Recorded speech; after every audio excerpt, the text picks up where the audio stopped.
4절부터 13절까지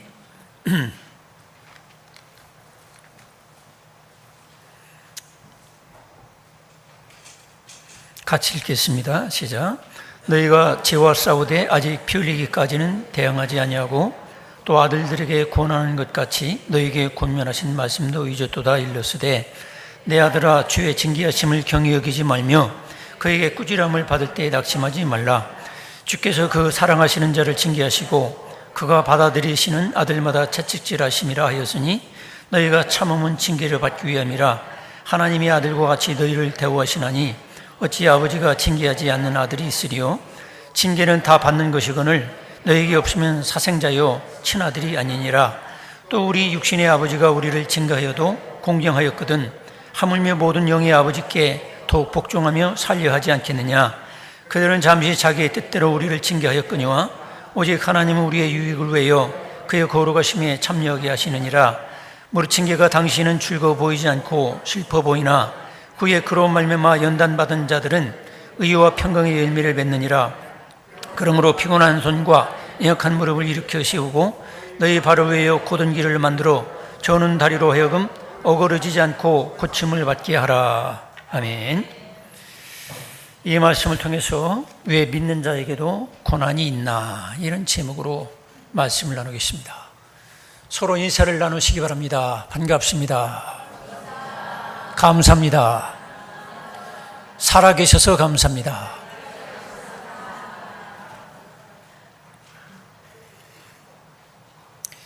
우리는 흔히 하나님을 내가 믿으면 이제 아무런 고통도 없고 고난도 없고 문제도 슬슬 풀리고 만사 형통하기를 바라는 마음이 우리들에게 있어요.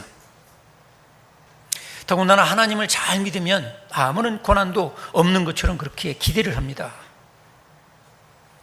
그런데 예수님을 믿고 교회를 나오고 또 모처럼 내가 더 열심히 주님을 잘 섬기려고 그러는데 내가 원치 않는 그런 고난과 어려운 일들이 벌어지는 거예요. 그럴 때 우리들은 그런 생각을 하죠. 어째서 하나님은 내가 하나님께 선한 의지를 가지고 있는데 왜 이런 어려운 일을 만나게 하실까? 하나님은 혹시 주무시는 게 아닌가? 하나님은 나를 사랑하지 않는 게 아닌가? 아니면 내가 죄가 많아가지고, 내가 깨닫지 못하는 죄가 많아가지고 하나님은 이렇게 나를 아프게 하시는가? 이런 생각을 할 때가 있어요. 여기 오늘 읽은 히브리서는 당시에 예수님을 고난을 받으면서 잘 믿으려고 노력했던 사람들에게 닥치는 고난에 대해서 이제 히브리서 기자가 말씀해 주고 있는 내용입니다. 당시 히브리서가 쓰여질 배경에는 이제 예수님을 믿고 과거에 믿었던 그 유대교에서 예수께서 유일한 구원자로 오셨고 그분께서 십자가에 못 박혀 죽으심으로 우리 죄를 사해 주신 그 은혜를 힘입어 또 그분의 부활을 힘입어서 부활에 동참할 소망을 가지고 그들이 그렇게 믿었던 종교를 버리고 율법을 버리고 예수님께로 돌아왔어요. 그런데 그 동족들은 배신자로 여겨가지고 이단자로 여겨가지고 예수 믿는 사람들을 아주 철저하게 핍박을 하고 죽이려고 했던 거예요. 예수님을 미워했던 것처럼 예수님을 십자가만 박혀 죽게 만들었던 그들이 계속해서 예수 믿는 제자들을 그렇게 고난을 당하게 하는 거예요. 외적으로는 이제는 로마 정부가 결국에는 네로 황제가 로마시를 새롭게 건설한다는 그런 이상을 가지고 불을 질러버리고 이게 다 예수 믿는 사람들이 그랬다고 뒤집어 씌웠어요. 그런 배경에서 이렇게 철저한 고난과 고통을 당하는 그런 분위기 속에서 이 말씀이 주어진 거예요. 우리가 그냥 먹고 살기 위해서 내가 고난당하고 내가 인생으로서 인간으로서 당연히 당하는 그런 고난당하는 그런 즈음에 쓰여진 것이 아니라 정말로 예수님을 특별하게 잘 믿겠다고 목숨 걸고 믿겠다고 그러는 사람들에게 닥치는 이 고난 앞에서 이제 하나님은 이 히브리 기자를 통해 가지고 말씀해 주고 있는 거예요. 이런 고난뿐만 아니라 오늘날 우리들이 예수님을 믿고 교회를 나오는데 왜 나에게 이런 어려운 고난이 올까? 자식 문제, 경제 문제, 질병의 문제, 인간관계의 문제, 가지가지로 문제가 우리들에게 닥쳐오는 거예요. 물론 믿지 않는 사람들도 고난이라는 건 다 똑같은 거예요. 그래서 불교에서도 이 세상을 뭐라고 하냐면 고해, 고난의 바다라 이렇게 표현하고 있어요. 그래서 예수를 믿으면 이 고난의 바다에서 뭔가 건진받고 고난에서 면제되는 게 아닌가, 우리는 이런 기대를 하지요. 그런데 면제되지 않는 이 사실들을 우리는 체험하고 있는 거예요. 예수를 믿어도, 교회를 나와도 고난은 믿는 사람이나 안 믿는 사람이나 똑같이 고난이 있구나. 이걸 우리가 알게 되는 거예요. 그러면 무엇 때문에 우리가 예수를 믿어야 되나? 이런 희의가 오는 거예요. 예수 믿는 사람이나 안 믿는 사람이나 이 고난이나 고통이나 질병 문제나 뭐 사업이 안 되는 문제, 잘 되는 문제 다 비슷하다면 무엇 때문에 우리가 예수를 믿어야 될까? 그래서 우리는 예수님을 믿는 사람들에게 있는 이 고난을 어떻게 우리가 이해하고 받아들여야 될까? 이거를 이 시간에 여러분 하나님께서 여러분에게 가르쳐 주시길 기도하는 마음으로 말씀을 들으시기 바랍니다. 가장 중요한 것은 이 고난이라는 건 반드시 죄 때문에만 오는 것이 아니라는 거예요. 당시의 사람들도 그렇고 예수님 당시에도 마찬가지로 사람들은 어떤 생각을 가지고 있느냐면 죄를 지으면 반드시 고난이 온다. 그래서 죄가 많은 사람은 고난이 더 심할 것이고 안 좋은 일이 많이 생길 것이다. 이런 생각을 가지고 있었어요. 그런데 욥을 보세요. 욥은 우리로 말하면 이 부산 경남에서 우리나라에서 소문난 의인이었어요. 정말로 대단한 의롭게 살고 바르게 사는 사람이었어요. 그런데 어느 날 갑자기 10 아들, 딸들이 한꺼번에 죽고 자선한 강도들이 도적들이 쳐들어와서 다 뺏어가고 그리고 몸뚱이만 남았는데 아내도 하나님을 저주하고 죽으라고 저주했는데 몸뚱이 하나밖에 안 남았는데 몸뚱이도 머리끝에서부터 발끝까지 악청 피부병, 뭐 문둥병 비슷한 병으로 고통을 당하고 있는 거예요. 너무 고통스러워서 어찌할 수 없어서 기와 조각으로 몸을 득득 긁고 있어요. 개들이 와서 핥아먹고 있어요. 돈이 없어요. 병원 갈 돈이 없어요. 주변 많은 사람들이 손가락질합니다. 사실 이 욥이라는 사람은 우리가 모르는 분명한 죄가 있을 거야. 공의로운 하나님이 계신데 어째서 저 의로운 사람이 저런 고난을 받을 수 있을까? 분명히 무슨 죄가 있을 거야. 그래서 친구들이 여러 명 찾아왔어요. 결국 뭐라고 하냐면 너 회개해라. 너 분명히 숨겨놓은 죄가 있지. 하나님은 공의로우시다. 너 분명히 너 죄진 게 있어. 욥은 너무 힘든 거예요. 아니 너무 고통스러워서 견딜 수가 없는데 수만 번 제대로 못 쉬는 이런 판국인데 위로해 주지 못할망정 와서 회개를 하라고. 너 분명히 무서운 죄를 홀로 짓고 있단 말이야. 그렇게 막 책임 추궁하듯이 율법적으로 막 정죄하는 거예요.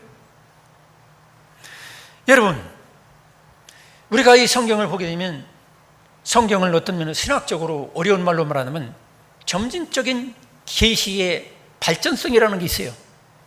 이게 뭐냐면 신명기서를 읽어보면 하나님 앞에 불순종하게 되면 하나님 말씀을 거역하고 죄를 짓게 되면 반드시 저주와 징계가 온다는 것, 그리고 순종하게 되면 축복을 주신다는 것, 신명기의 약속의 말씀이요. 그 말씀도 하나님 말씀이요. 틀린 말씀이 아닙니다. 그렇지만은 욥이라든지 의롭게 사는 사람들이, 성도들이 이 세상에 살면서 당하는 모든 고난이나 고통이나 질병, 이것은 다 불순종으로 말미암아 죄로 말미암아 오는 것만은 아니라는 것, 이걸 우리가 인식해야 되는데 욥 당시의 친구들은 욥을 단순 논리로 그냥 아주 편향적으로 너는 분명히 죄를 져서 이런 끔찍한 질병을 앓고 있다, 너 회개해야 된다, 이런 식으로 몰아붙이고 있는 거예요. 어떤 면에서 신의 산에 머물고 있는 신자들이요. 신의 산에 머물고 있는 신자들은 뭡니까? 하나님으로부터 엄중한 율법을 받아가지고 이 죄에 대한 철저한 징벌만이 기다리고 있는, 심판과 멸망만 기다리고 있는 율법 앞에 서 있는, 정죄하는 자리에 이 사람들은 서 있는 거예요. 여러분 어떻게 생각하십니까? 여러분이 지금 앓고 있는 질병이라든지 가난이라든지 어려운 문제라든지 모든 것이 다 죄 때문에만 오는 것이라고 생각하십니까? 근데 예수님은 뭐라고 하십니까? 예수님은 나면서부터 소경된 자, 시각장애인을 쳐다보고 사람들은 물어봤어요. 예수님, 저 애는 분명히 날 때부터 소경이었습니다. 이거는 저 애가 죄를 지어서 그렇습니까? 저 부모가 죄를 지어서 그렇습니까? 그들은 분명히 부모 아니면 저 애가 죄를 지었을 것이라고 생각하고 있었어요. 근데 예수님은 뭐라고 하십니까? 예수께서 대답하시되 이 사람이나 그 부모의 죄로 인한 것이 아니라 그에게서 하나님이 하시는 일을 나타내고자 하심이라고 요한복음 9장 3절에 말씀하고 있어요. 그들은 너무 깜짝 놀란 거예요. 분명히 그들은 신명기적인, 그래서 아이라든지 부모가 죄를 져가지고 이런 끔찍한 맹인이 됐다고 생각했는데, 그런데 예수님은 하나님이 하시는 그 일을, 하나님 영광 나타내시려고 이런 일을 시각장애인이 됐다고 그렇게 말씀하시는 거예요. 여러분, 우리들은 종종 다른 사람들이 어려움을 당할 때, 그 사람이 가난에 질병에 환난을 닥칠 때에 우리는 종종 저 사람 분명히 죄가 있을 것이다, 이렇게 우리가 정죄하기에 바쁠 때가 있어요. 그런데 예수님은 그렇게 하지 않았어요. 그때 예수님 당시에도 어떤 망대가 무너져가지고, 실로암의 망대가 무너져서 여러 사람이 죽었어요. 그럴 때 예수님 뭐라고 하십니까? 군중들은 이런 생각을 가지고 있었어요. 저 망대가 무너져서 갑자기 여러 사람이 죽었는데 분명히 죄를 회개하지 않아서 그랬을 거야. 그들은 마음속에 정죄하고 있었어요. 판단하고 있었어요. 근데 예수님 뭐라고 하십니까? 너희들 망대가 무너져서 여러 사람 죽었는데 그들이 너희들보다 더 많은 죄가 있어서 그런 줄 알고 있느냐? 너희들 회개하라. 예수님이 그런 말씀하셨어요. 성도 여러분, 우리들은 이 땅에 많은 사람들이 고난과 고통을 당할 때, 어떤 사고로 재앙을 만났을 때 그 사람들 쳐다보고 정죄하지 말고 예수님과 같은 관점을 가지고 시온산에 도착한 마음을 가지고 그들을 긍휼과 자비의 마음을 가지고 여러분 그들을 사랑의 마음으로, 주님의 마음으로 지켜볼 수 있기를 축원합니다. 그래서 나에겐 더 큰 죄가 있는데도 불구하고 하나님이 나에게 긍휼을 베풀어 주셔서 나에겐 더 끔찍한 일을 만날 수 있었는데 하나님께서 나에게 연기해 주시고 참아 주시고, 그래서 내가 지금 살아있구나. 이런 주님의 긍휼과 자비와 사랑 안에서 주님의 시온산 안에 거하는 저와 여러분 되기를 축원합니다. 그렇다면 우리들은 믿는 사람에게 다가오는 이 고난은 도대체 어떤 의미가 있습니까?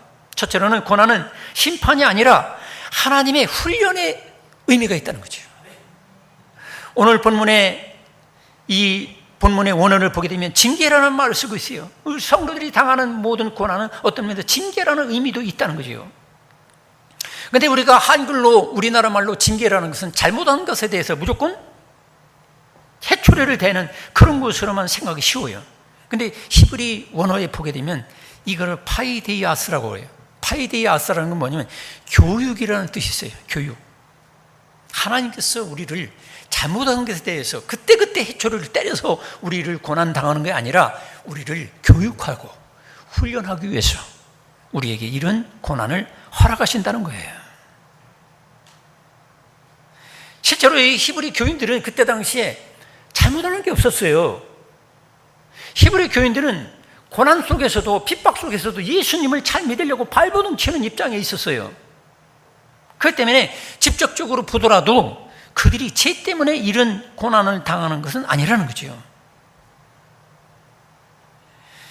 우리 성도들을 하나님은 훈련을 시키십니다. 훈련이라는 게 뭡니까? 우리는 하나님 아버지의 뜻대로 살고 하나님 아버지께서 주시고자 하는 놀라운 저 천국을 향해서 걸어가는 하나님의 백성이기 때문에 이 땅에 돈 많이 벌고 내 자식 잘 되고 부동산 많이 소유하고 권력을 잡고 거기에 목표가 있는 게 아니라는 거죠. 저 천국을 향해서 걸어가도록 우리들에게 천국 백성다운 사람으로 우리를 훈련시킨다 이 말이에요. 지옥 갈 백성들은 서로가 막 탐욕을 가지고 미워하고 시기하고 질투하고 공격하고 빼앗고 수단 방법 가리지 않고 돈 벌고 그러지만은 천국의 백성들은 그렇게 살지 않는다는 거죠.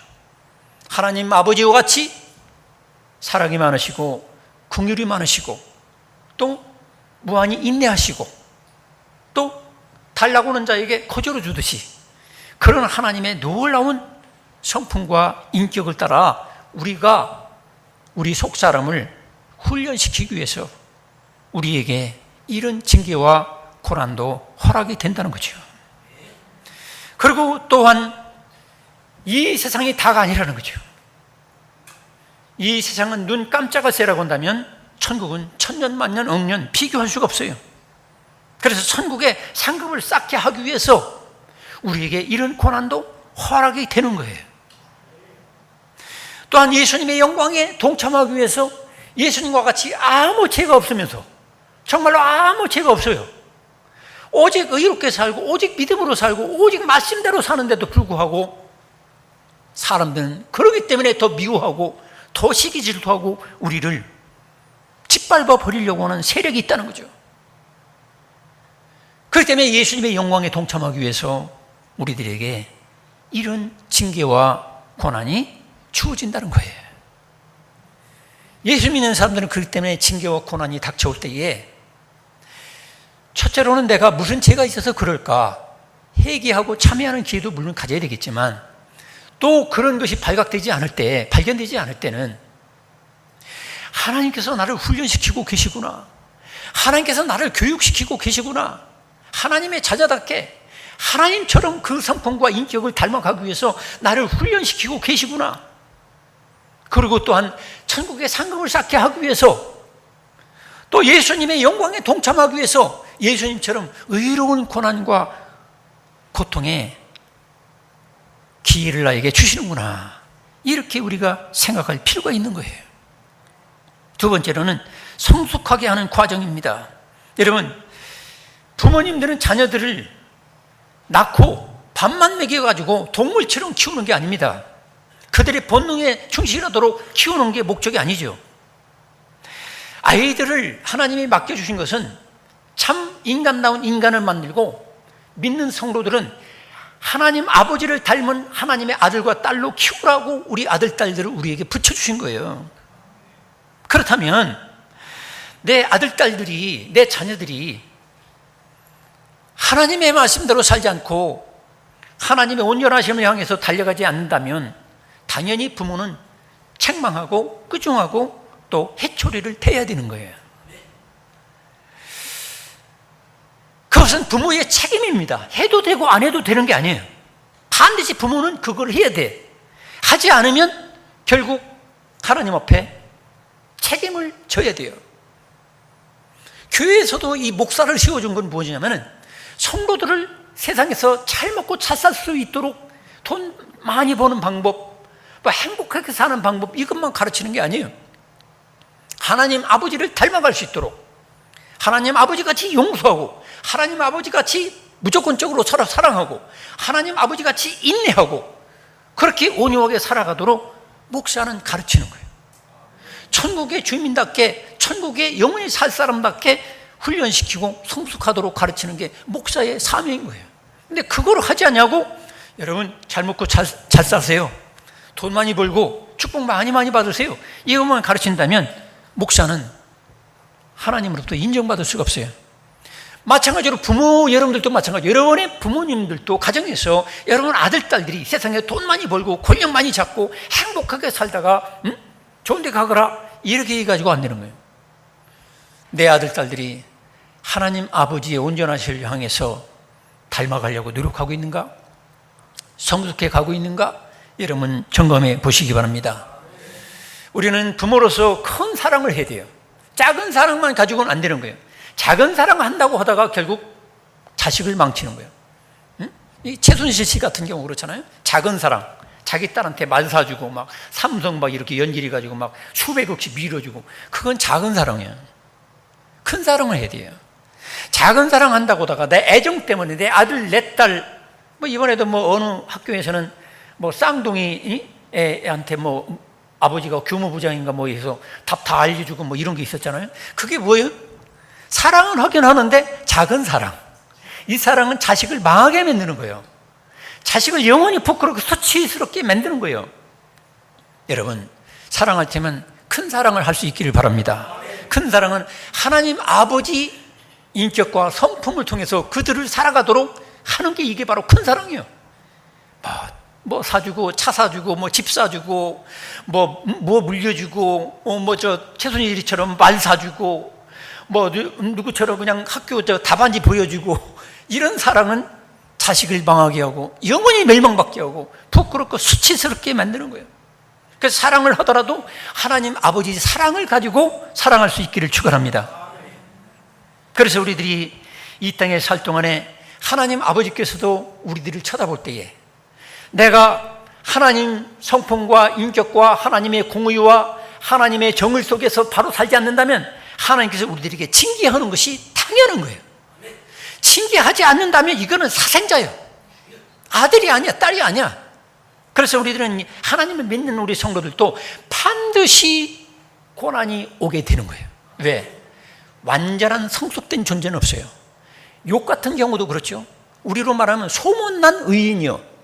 우리로 말하면 이 부산, 경남, 이 동방에서 소문난 의인이고 바로 사는 사람이에요. 근데 하나님 보실 때는 어때요? 아직 성숙하지 못했어요. 왜? 욥이 그대로 고백하잖아요. 내가 과거에는 귀로만 들었지만 이제 눈으로 봅니다. 이게 뭐예요? 고난을 통해서 성숙해 갔다 이 말이에요. 할렐루야. 그래서 여러분, 고난 없이 성숙한 사람이 어디 있어요? 고난 없이 성숙한 사람 없어요. 다윗도 고난 속에서 성숙했어요. 잘못했을 때 하나님께서 모질게 때리는 거예요. 여러분 아들, 딸들을 정말로 사랑한다면 모질게, 그렇다고 죽이지 말고 알맞게. 근데 하나님께서는 모질게 때렸어요, 다윗을. 여러분, 하나님께서 징계하는 단계가 있어요. 하나님께서는 처음에 우리들의 영과 양심 속에 말을 하해. 영과 말씀 속에 양심에 우리들에게 하나님 말씀하세요. 말씀으로. 그래서 여러분 말씀 듣는 게 그래서 중요한 거예요. 말로 듣지 않으면 그 다음에는 하나님께서는 꾸지람을 하셔요. 책망. 다윗도 보세요. 다윗도 그의 양심 속에 그러면 안 되는 줄 알면서 안 되는 일을 했어. 자기 충신의 아내를 가늠을 했단 말이야. 성폭행했단 말이야. 어떤 면에서 하면 안 되는 거예요. 그 양심 속에 그 짓을 했어요. 그래서 선지자를 보내서 사람을 보내서 꾸지람을 했어요. 그가 그래도 진실로 그냥 회개를 했다 할지라도 그에게 하나님께서는 간단히 회개한다고 해서 눈물 콧물 조금 빼고 그냥 지나가면 안 돼.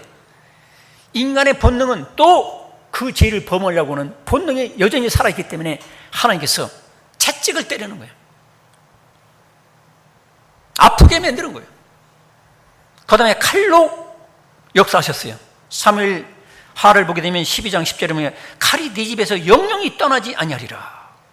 하나님의 법을 무시한 그 다윗에게 칼이 네 집에 떠나지 않겠다. 그래서 아들 딸끼리 칼로 싸우는 거예요. 또 성경을 보게 되면 어떤 때는 기근을 보내주세요. 농사도 잘 짓고 소득도 막 팡팡 돈도 잘 벌리는데 어느 날 갑자기 막 부도가 나고 떨어지는 거예요. 아모스 4장 6절에 보면 너희 일을 한가하게 하며 너희 각처에서 양식이 떨어지게 하였으니 그랬어요. 하나님의 징계는 이렇게 무서운 거예요. 어떤 땐 질병으로, 온역으로. 민수기 12장 10절에 보니까 육체의 질병으로 전염병을 보내주시는 거예요. 그 다음에 사람 막대기를 보내주시는 거예요. 사람 막대기는 뭡니까? 두드려 패는 거예요. 사람 관계를 통해서. 그 사람이 나한테 별로, 내가 그 사람한테 잘못한 것도 별로 없는데 이상하게 나를 비호해. 자꾸 공격을 해. 다 이유가 있어. 왜? 나를 하나님께서 징계하고 계신 거야. 마지막 단계는 뭐냐면 하나님이 내버려 두셔. 아예 버린 자식처럼. 왜? 고의성을 가지고 계속해서 하나님의 말씀을 무시하는 사람은 하나님께서 그냥 놔둬. 저거 버린 자식이 저거. 그런 식으로 놔둘 수도 있어요. 단계적으로. 성도 여러분, 우리가 하나님은 이와 같이 목적 있는 사랑을 가지고 계시다는 것. 맹목적 사랑을 가지고 우리를 사랑하는 게 아니에요. 우리가 성숙하지 않으면 우리는 동물처럼 되는 거고, 성숙하지 못하면 결국엔 지옥 갈 백성들처럼 살다가 우리가 영원히 후회하게 되는 거예요. 하나님께서는 이렇게 다윗을 다루셨어요. 징계하셨어요. 그 다음에 요셉도, 어떤 면에서 요셉도 아무런 죄가 없는 것 같아요. 그런데 하나님께서는 요셉도 훈련시키는 거예요. 그래서 죽을 위기에 빠지기도 하고, 형제들 미움을 받기도 하고, 감옥에도 가고, 엄청난 고난을 당하는 거예요. 근데 그게 성숙하기 위해서 필요했다는 거예요. 그렇게 함으로 말미암아 정치를 알게 되고, 고난받는 백성들을 이해하게 되고, 그러면서 그 교만이 낮춰지고, 그러면서 요셉은 애굽의 지금으로 말하면 커다란 나라의 총리가 되는 거예요. 하나님께서 이렇게 성숙하게 하기 위해서 우리에게 고난을 허락하시는 거예요. 또 욥도 마찬가지죠. 욥도 누가 보더라도 완전한 사람이고 의인이고, 그렇지만 욥은 이런 고난이 하나님 안에서 또 필요했던 거예요. 그런데 주변 사람들이 막 자꾸 비난하니까. 그래서 여러분, 주변 사람들이 말하는 걸 너무 여러분 신경 쓰지 마세요. 주변 사람들이 막 아무개 집사는 죄 져서 저렇다고, 아무개 권사는 뭐 우리 모르는 죄를 분명히 져가지고 저런 끔찍한 일을 만났다고. 여러분, 그런 말을 너무 신경 쓰지 마세요. 욥은 뭐라고 했습니까? 그러나 내가 가는 길을 그가 아시나니 그가 나를 단련하신 후에는 내가 정같이 되어 나오리라. 할렐루야. 욥은 알고 있었어요, 어느 정도는. 근데 하도 옆에 사람들이, 지방방송들이 자꾸 시끄럽게 하니까 마음이 흔들리고 막 헷갈리는 거야. 근데 하나님께서는 그 욥의 그 깊은 영 속에 알려주시거든요. 아, 내가 지금 당하는 이 고난은 나를 단련하시기 위한 것이다. 내가 정금같이 순금같이 되어 나오게 하시려고 하나님께서 나를 단련하시는 거구나. 여러분, 이것을 알았던 거예요. 자, 그러면 이 고통과 고난을 또한 세 번째로 가치관의 변화를 가져오기 위해서 이런 고난이 필요한 거예요. 여러분, 사울이라는 청년이 가치관이 뭐예요? 율법 종교. 인간이 어떤 선행을 통해 가지고 구원을 받겠다. 어떤 신의 어떤 계명을 지켜 가지고 구원을 얻으리라. 이런 율법주의 종교, 고등 종교에 그냥 목숨을 걸었던 사람이에요. 그런데 부활하신 주 예수님을 만나고 그가 거꾸러지고 눈이 안 보이고 이 고난과 고통을 만났을 때에 그가 나중에는 율법 종교를 던져버리고 인간이 선을 행함으로 말미암아 얻는 그 의를 던져버리고 예수님으로부터 오는 하나님의 절대의를 귀하게 여기게 된 것입니다. 할렐루야. 그래서 가치관의 변화가 오는 거예요. 과거에는 사울이라는 청년도 막 학벌, 막 우리로 말하면 박사고 몇 개, 또 뭐 재산, 뭐 국회의원, 이런 것으로 폼을 잡고 그것을 자랑스럽게 생각했는데, 나중에 예수님을 만나고 수많은 고난 속에서 그가 나중에 뭐라고 합니까? 나는 십자가와 예수님의 부활 외로는 다 분토같이 여긴다. 할렐루야. 분토라는 게 뭐예요? 흙덩어리요, 흙덩어리. 냄새나는 더러운 오물과 같이 여긴다고. 그 가치관이 완전히 변화된 거예요. 그걸 위해서 하나님께서 우리에게 이 고난을 허락하시는 거예요. 여러분들 중에는 내가 믿음으로 하려고 그러는데 왜 이렇게 안 될까? 안 되는 게 너무 당연한 거야. 가치관이 아직은 아니거든. 정말로 십자가가 최고입니까? 예수 그리스도의 복음이 최고입니까? 그게 아니야. 아직도 내가 예수님을 이용해 가지고 어떻게든 출세하고 돈 많이 벌고 행복한 인생을 살려고 하는데 그 주목적이 있어. 그럼 하나님이 속을까요? 하나님이 안 속어요. 여러분, 예수님의 십자가와 부활이 최고가 되시길 축원합니다. 그 가치관이 확실히 변화되면 하나님께서 나머지 것도 다 주시게 돼 있어요. 그리고 진리를 알고 순종하게 하기 위해서 우리에게 하나님은 이런 고난을 허락해 주셔요. 시편 119편 67절에 고난당하기 전에는 내가 그릇 행하였더니 이제는 주의 말씀을 지키나이다. 제가 아들을 불이 얼마나 무섭다는 것을 알려주기 위해서 제가 훈련을 시켰어요. 아들도 여기 있지만은. 왜냐면 제 동생도 그렇고 성냥불 한번 장난으로 구셨다가 1년 농사 지어가지고 잔뜩 쌓아놓은 그걸 집을 다 태워버렸어요. 그래서 제가 아들에게 제일 먼저 가르쳐줄 것 중에 한 가지가 불이라는 게 무섭다, 이걸 알려주기 위해서 제 어릴 때는, 우리 아들 어릴 때는 촛불도 켰어요. 촛불을 딱 켜놓고 사랑아 이거 집어봐. 그거 제가 이제 집는 거예요. 촛불을 이렇게 살짝 집는 거예요. 어른들 쏘는 거리도 이 각질이 두꺼워가지고 견딜 수 있잖아요. 사랑이도 내 말에 순종을 잘했어요. 집어. 아이고 뜨거워. 깜짝 놀라는 거예요. 내가 왜 그렇게 교육합니까? 그냥 말로 촛불이라는 건 상당히 위험한 거야. 이거 잘못하면 온 집안이 불타고 없어져. 너도 나도 같이 죽는 수가 있어. 걔 혼자 놔두고 어디 신방 가야 될 때가 있거든. 근데 얘한테 실제로 촛불을 찍게 만들으니까, 뜨거우니까 2번 얘기할 필요가 없어요. 아, 촛불 집었다간 손가락 타가지고 죽는구나. 다시는. 그래서 또 시키는 거예요. 사랑아, 너 촛불 집어. 그렇게 집어. 안 집어. 하나님의 교육 방식이 이런 방식도 있다는 걸 아시기 바랍니다. 우리에게 고난과 엄청난 아픔과 이런 걸 통해서 하나님께서 우리들에게 말씀에 순종을 해야 된다. 하나님 말씀 순종하는 것이 내 목숨이고 생명이다. 이걸 알려주시기 위해서 어떤 때는 너무너무 고통스러운 일을 우리가 만나게 되는 거예요. 그럼 이 고통과 고난을 하나님께서는 누구에게 주십니까? 첫째로는 하나님의 자녀에게 주시는 거예요. 지금 이웃집 아이를 데려다 놓고 촛불 켜놓고 야 이거 집으라. 그 법에 걸립니다. 여러분, 이웃집 아이가 공부 안 하고 맨날 그냥 떠들고 놀기만 한다고 여러분 이웃집에 아파트 같으니 쫓아가가지고 너희 자식 왜 공부 안 해? 너 이리 와 하면서 여러분 몽둥이로 때릴 수 있어요? 그건 미친 사람이죠. 하나님께서도 누구를 징계하시고 누구의 고난 주시느냐면 하나님의 아들, 딸들에게 주시는 거예요. 믿습니까? 하나님이 사랑하는 그 아들, 사랑하는 그 딸에게 징계를 주신다는 거죠. 여기 히브리서 12장 8절에도 징계는 다 받는 것이거늘 너희에게 없으면 사생자요. 없으면 사생자라는 게 뭐예요? 내가 낳은 아들이 아니다. 내가 낳은 딸이 아니다. 주워온 거다. 여러분이 아픔을 당할 때에 나는 하나님이 나를 너무너무 사랑해서 아들로 여겨주시고 딸로 여겨주셔서 나를 사랑하시는구나, 이렇게 믿음을 가지시기 바랍니다. 잠언서 13장 24절에도 매를 아끼는 자는 그의 자식을 미워함이라 그랬어요. 하나님께서 우리를 사랑하기 때문에 매를 아끼지 않는 거예요. 이 사실을 명심하시기 바랍니다.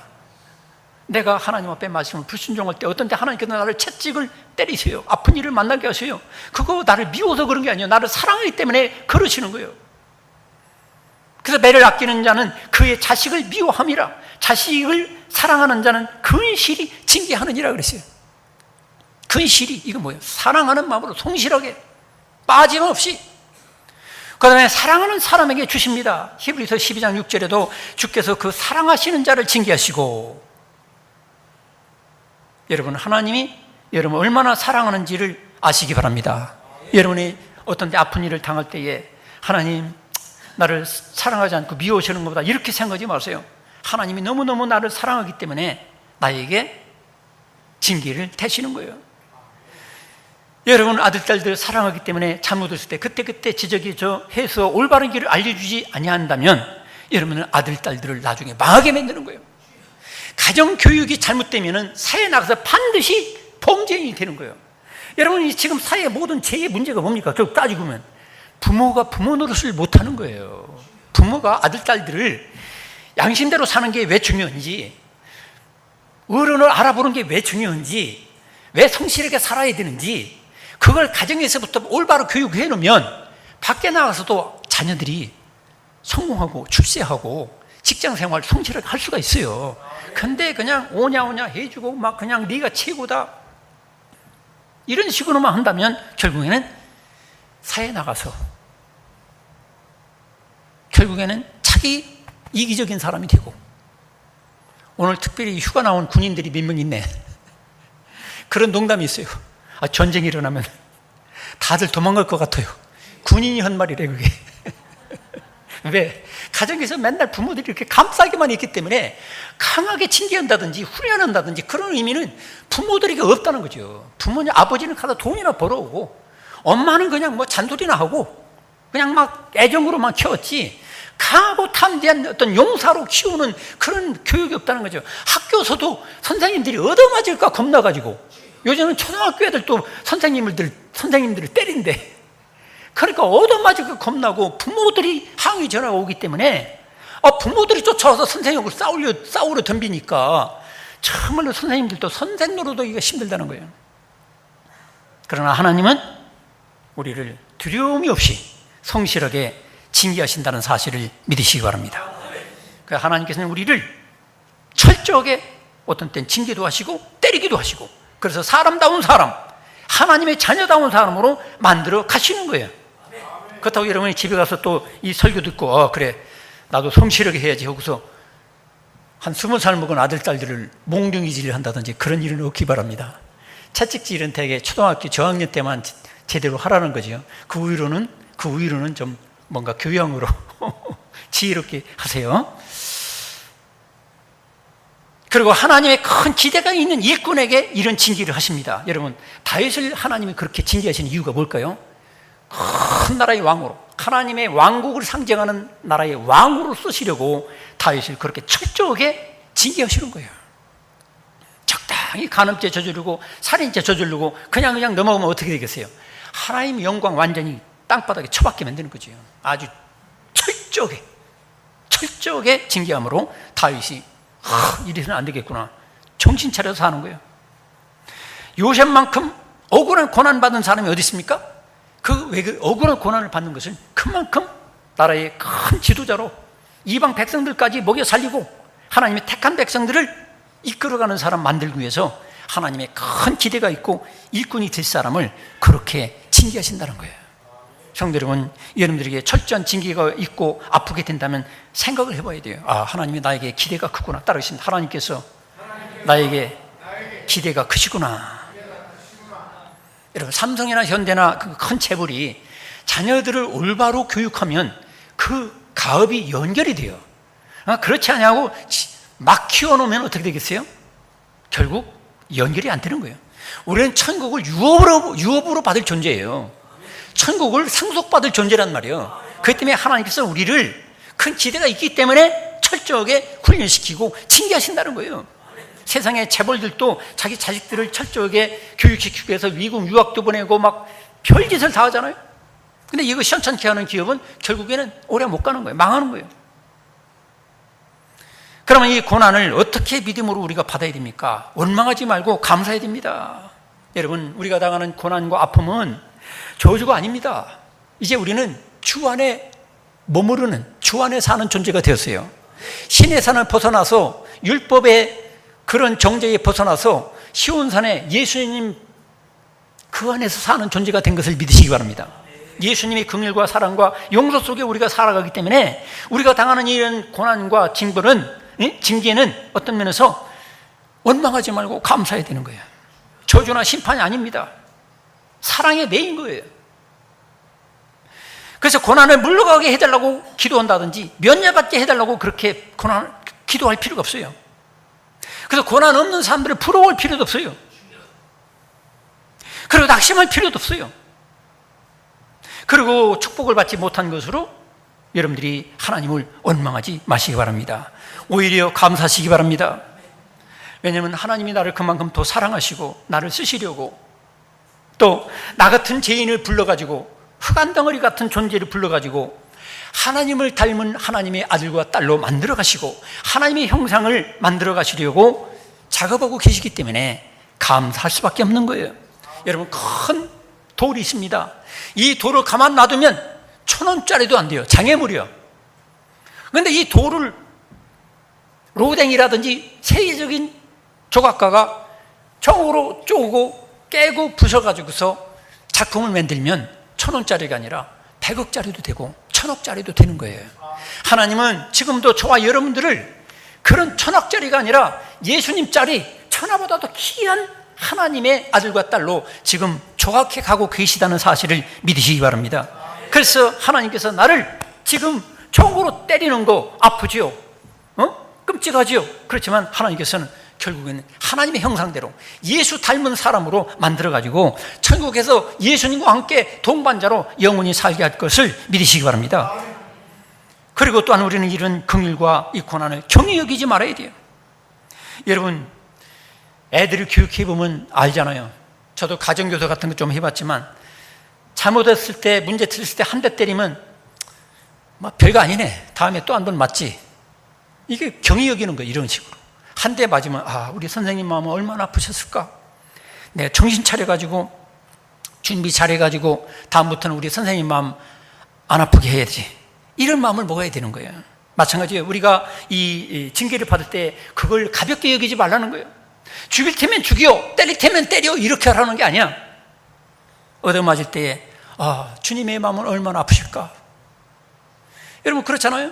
여러분, 부모님들이 자녀들이 말 안 들을 때에 해초를 때리면, 더군다나 여학생들, 그 전에 스카트 교복 입었을 때는 종아리가 빨갛게 시퍼렇게 막 되는 거예요. 이게 창피해서 추리닝을 입고 가는 수도 있고, 뭐 이렇게 위장하고 가는 수도 있잖아요. 근데 그 종아리에 그 피멍이 든 것을 쳐다보고 엄마 마음은 어떨까요? 할렐루야, 감사합니다, 이럴까요? 아이고, 우리 딸 내가 세게 때렸는가 보다 하면서 엄마 마음은 마음속에 눈물이 흐르는 거예요. 하나님, 우리 아버지 마음, 징계하시는 하나님 마음을 여러분 이해하시기 바랍니다.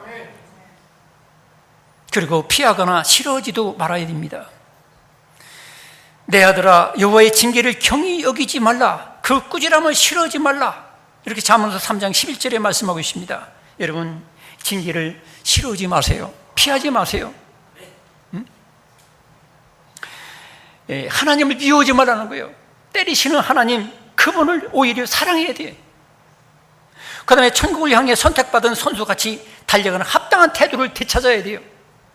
여기 오늘 읽은 본문에 피곤한 손, 연약한 무릎을 일으켜 세우라고 하고 있습니다. 여러분, 마라토너가 막 달려갑니다. 달려가는데 다리가 어떻게 됩니까? 꽈지려고 그래요. 주저앉고 싶어요. 근데 그거 똑바로 세우라는 거예요. 징계를 받고 훈련받을 때에 그냥 그렇게 쓰러지지 말라는 거예요. 저는 이번에도 아시안게임에 참 좋은 성적을 올리고 있어요. 어제 제가 경기를 못 봤지만 우리 집사람이 내가 잠자는데 박수를 2번 쳐주더라고. 그게 무엇인가? 다음날 일어나 오늘 아침에 물어봤어. 당신 혹시 박수 쳤어? 그러니까 자기가 경기를 보니까 승리해가지고 우리 남편 잠자는데 알아들으라고 이렇게 쳐줬대. 참 자상하기는. 안 쳐도 되는데 저는 뻔히 아는데 뭐 지는 거 아니면 이기는 거지 뭐. 자, 성도 여러분, 천국을 향해서 달려가는 선수들, 여러분 얼마나 치열하게 싸웁니까? 우리가 선수의 합당한 태도를 우리가 가져야 돼요. 여러분, 우리는 적어도 천국의 경주장에 부름을 받은, 세움을 받은 국가대표 선수, 천국대표 선수라는 것을 여러분 믿으시기 바랍니다. 그래서 12장이 그런 말씀이에요. 12장에 여기 12장 1절에 이러므로 우리에게 구름같이 둘러싼 허다한 정인들이 있으니 모든 무거운 것과 얼매기기 쉬운 죄를 벗어버리고 인내로서 우리 앞에 당한 경주를 하며 그랬어요. 경주를 하라는 거예요. 경주. 천국의 경주장에 우리는 천국의 대표 선수로 우리가, 저와 여러분이 선택받은 거예요, 여러분. 그런데 국가대표 선수가 막 힘든 일을 시키고 왜 우리들만 이렇게 힘들게 말이야 달리기 시키느냐고, 왜 우리들만 이렇게 막 채찍질하느냐고, 책망하느냐고. 그럼 자격이 없는 거예요. 적어도 국가대표는 다른 선수들보다 몇 배 더 강도 있는 훈련을 받아야 되는 거예요. 징계도 받고. 근데 우리는 적어도 국가대표가 아니라 천국의 대표 선수로 저와 여러분이 지금 뽑혔다 이 말입니다. 믿습니까? 그래서 우리가 징계받을 때에 그 징계받을 때 원망하지 말고, 싫어하지 말고, 하나님 미워하지 말고, 남하고 비교하지 말라 이 말이에요. 그래서 고난받을 때에 하나님을 더 가까이 해야 된다는 거예요. 하나님께 가까이 함이 내게 복이라. 내가 주 여호와를 나의 피난처로 삼아 주의 모든 행적을 전파하리다 그랬어요. 성도 여러분, 고난은 하나님께 더 가까이 나를 매이게 하는 거예요. 사도 바울에게 왜 죽을 때까지 육체의 가시가 있었을까요? 그가 고백한 대로 자고하지 않도록. 자고라는 게 뭡니까? 내가 스스로를 의지하고 내가 대단한 존재인 것처럼 하나님 떠나가지고 이렇게 스스로 교만할까 봐가지고 하나님께서 육체의 고통을 남겨두셨다고 사도 바울은 고백하고 있어요. 오늘날 우리들도 마찬가지예요. 사실은 나에게 저도 마찬가지고 남들이 볼 때에 부끄러운 부분이 있을 거야 아마. 육체의 고통이든지 경제적 가난이든지 인간관계에 어떤 악습이라든지 여러 가지 문제가 있어. 그런데 그거를 어떤 면에 남겨놓는 이유가 있어요. 왜냐하면 자고하지 않도록, 하나님을 떠나지 않도록, 하나님께 더 가까이 하도록 하나님께 붙들어 매는 거예요. 할렐루야. 이걸 생각하면 나에게 있는 이 징계, 고난, 해결되지 않은 문제, 이거 우리가 감사해야 돼요. 여러분, 나에게 있는 가시와 고난을 무조건 벗어버리려고 하지 말고 오히려 이 고난을 사랑하는 단계로 나가시기 바랍니다. 우리 주 예수님은 우리를 사랑하사 우리의 고난을 자기의 고난으로 삼으시려고 찾아오셨고 십자가 못 박혀 죽으셨어요. 나의 고난과 고통을 주님의 것으로 여겨주시는 것이 이게 최고의 사랑의 표현입니다.